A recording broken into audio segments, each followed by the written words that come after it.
Hello everyone, আসসালামু আলাইকুম। কেমন আছেন আপনারা সবাই? আজকে আপনাদের সাথে শেয়ার করতে যাচ্ছি অয়েলি স্কিন থেকে কিভাবে অতিরিক্ত অয়েল রিমুভ করা যায়। মূল আলোচনায় যাওয়ার আগে বলে রাখি, আমি আপনাদেরকে যে টিপসগুলো দিচ্ছি এগুলো কিন্তু সবই আমার পার্সোনাল অভিজ্ঞতা থেকে নেওয়া এবং ভালো খারাপ সবটা মিলিয়ে কিন্তু আমি আপনাদের সাথে শেয়ার করি। তো চলুন তাহলে দেরি না করে মূল আলোচনায় চলে যাওয়া যাক। আমাদের স্কিন টাইপ হচ্ছে 3 রকমের: oily skin, dry skin, combination skin. এখন আমাদের যাদের অয়েলি স্কিন আছে তাদের সবথেকে বড় প্রবলেম হচ্ছে মুখে অতিরিক্ত পরিমাণে অয়েল থাকা বা তেলাক্ত একটা ভাব হয়ে থাকা।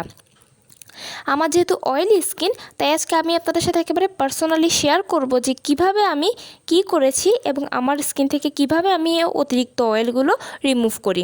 তাই ভিডিওটি স্কিপ না করে পুরোটা দেখতে থাকুন। যে আমাদের যাদের অয়েলি স্কিন আছে, আমাদের অয়েলি স্কিনের মেইন প্রবলেম হচ্ছে যে অতিরিক্ত তেল হয়ে থাকা বা মুখে একটা তেলতেলে ভাব হয়ে থাকা, অনেক সময় অতিরিক্ত পরিমাণ তেল ভেসে থাকা। তাই এই সমস্যার কারণেই কিন্তু নানা ধরনের বাকি সমস্যা দেখা দেয়, যেমন অতিরিক্ত ব্রণ ওঠা, মুখ লালচে হয়ে যাওয়া, মুখে অতিরিক্ত পরিমাণে দাগ হওয়া। এই সমস্যাগুলো হয় কিন্তু মূলত এই অয়েলি স্কিনের অতিরিক্ত পরিমাণে অয়েলি থাকার কারণে। এখন অয়েলি স্কিন থেকে অয়েলটা বা অতিরিক্ত পরিমাণে তেলতেলে ভাবটা দূর করার জন্য দুটো টিপস হচ্ছে সবথেকে বেশি কার্যকরী। প্রথম হচ্ছে ফোমিং ফেস ওয়াশ দিয়ে স্কিন ক্লিন করা এবং দ্বিতীয়ত হচ্ছে ডাবল ক্লিনজিং করা। প্রথমে আসি ফোমিং ফেস ওয়াশ দিয়ে স্কিনটাকে আপনারা কিভাবে ক্লিন করবেন। শুরুতেই বলি, ফোমিং ফেস ওয়াশ হচ্ছে এমন একটা ফেস ওয়াশ যে ফেস ওয়াশের ভিতর আছে 2% নায়াসিনামাইড এবং 2% হাইলোরনিক অ্যাসিড প্লাস হচ্ছে B3।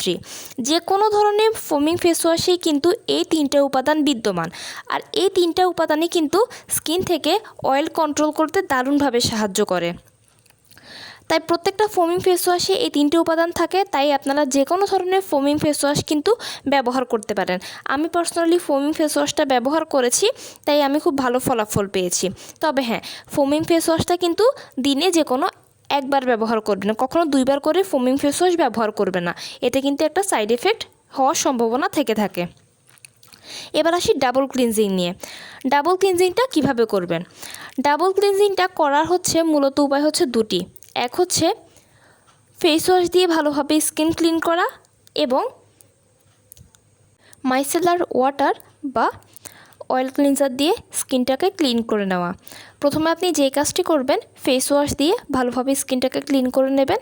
তার ঠিক 1 থেকে 2 মিনিট পরেই কিন্তু যে কোনো ধরনের অয়েল ক্লিনজার বা মাইসেলার ওয়াটার দিয়ে ভালোভাবে মুখটাকে ক্লিন করে নেবেন। এতে কি হবে, মুখে যদি প্রথমে ব্যবহার করার পরেও যদি কোন ধরনের ময়লা থেকে থাকে তা সেটাও কিন্তু খুব ভালোভাবে দূর করতে সাহায্য করবে।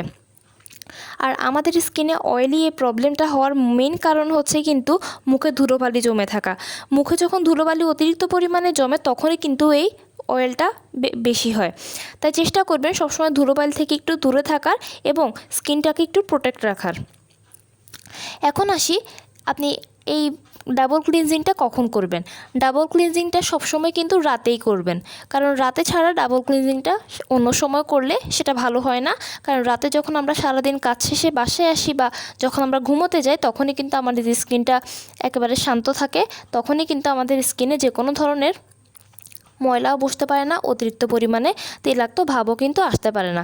তাই সবসময় রাতে এই ডাবল ক্লিনজিংয়ের কাজটা করবেন। আর ফেস ওয়াশ যখন ব্যবহার করবেন, ফেস ওয়াশ কিন্তু দুটো সময় ব্যবহার করবেন, সেটা আপনি আপনার নিজের পছন্দ মতো ব্যবহার করতে পারেন। তবে আমার সাজেশন থাকবে সকালে এবং রাতে করবেন ফেস ওয়াশটা, আর ডাবল ক্লিনজিংটা সবসময় রাতেই করবেন। আর এই বেশি পরিমাণে ডাবল ক্লিনজিং করতে যাবেন না, অতিরিক্ত পরিমাণে ফেস ওয়াশ ব্যবহার করতে যাবেন না, এতে করে কিন্তু সাইড এফেক্ট হওয়ার সম্ভাবনা থাকে। এখন অনেকের হয়তো প্রশ্ন থাকতে পারে যে এটা তো হচ্ছে সকাল আর রাতের জন্য, সারাদিন আমি কি করতে পারি? সারাদিনে তো আমাদের মুখে নিশ্চয়ই অয়েলি ভাবটা থেকেই থাকে। তাই সারাদিনে আপনি যে কাজটা করবেন, এক টুকরো বরফ নেবেন, বরফটা নিয়ে মুখের উপরে খুব ভালোভাবে লাগিয়ে নেবেন। এতে কি হবে, আপনার মুখে যদি বেশি অয়েল থাকে সেটা বরফটা অ্যাবজর্ব করে নেবে, আর সারাদিন কিন্তু আপনার মুখটা স্মুথ, সুদিং এবং রিফ্রেশ থাকবে। আর বেশি বরফ ইউজ করতে যাবেন না। বেশি যদি বরফ ইউজ করতে চান তখন কিন্তু রক্ত সঞ্চালনে একটা প্রবলেম হতে পারে। তাই সবসময় চেষ্টা করবেন যে সারাদিনে 2বার বরফ ইউজ করার, আর ক্লিনজিংটা রাতে করবেন, ডাবল ক্লিনজিংটা রাতে করবেন এবং ফোমিং ফেস ওয়াশটা যে কোনো একটা সময় আপনি দুটো সময় আপনি ব্যবহার করবেন। আর এভাবে করে যদি ব্যবহার করেন তাহলে কিন্তু আপনাদের অয়েলটা কিন্তু অনেক কন্ট্রোল হয়ে যাবে। আর আমার আরেকটা সাজেশন থাকবে, বাইরে যাওয়ার আগে সবসময় কিন্তু সানস্ক্রিনটা ব্যবহার করবেন। সানস্ক্রিন ছাড়া একেবারে বাইরে যাবেন না। সানস্ক্রিনটা স্কিনকে প্রোটেক্ট করতে সাহায্য করে, ধুলোবালি এবং ময়লা থেকে কিন্তু আমাদেরকে খুব ভালোভাবে রক্ষা করে সানস্ক্রিন। তাই চেষ্টা করবেন বাইরে যাওয়ার আগে সবসময় সানস্ক্রিন ব্যবহার করতে। আর যেভাবে আপনাদেরকে আমি সাজেশন দিলাম এভাবে করে যদি আপনারা করেন তাহলে কিন্তু অয়েল থেকে, স্কিন থেকে কিন্তু দ্রুত অয়েলগুলো রিমুভ হয়ে যাবে আর আপনার স্কিনটাও খুব ভালো থাকবে।